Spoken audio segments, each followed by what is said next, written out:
इमदादी सामान की चंद गाड़ियां कुरम किला के अली जई पहुंच गई हैं। काफिले में 61 गाड़ियां शामिल हैं। डीपीओ हंगू मोहम्मद खालिद के मुताबिक आरपीओ कोहाट अब्बास मुजीद और कमिश्नर कोहाट काफिले की निगरानी कर रहे हैं।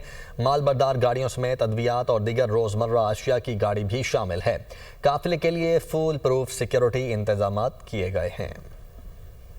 इमदादी सामान की चंद गाड़ियां कुरम किला के अली जई पहुंच गई हैं। काफिले में 61 गाड़ियां शामिल हैं। डीपीओ हंगू मोहम्मद खालिद के मुताबिक आरपीओ कोहाट अब्बास मुजीद और कमिश्नर कोहाट काफिले की निगरानी कर रहे हैं।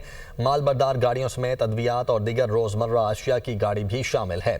काफिले के लिए फुल प्रूफ सिक्योरिटी इंतजाम किए गए हैं।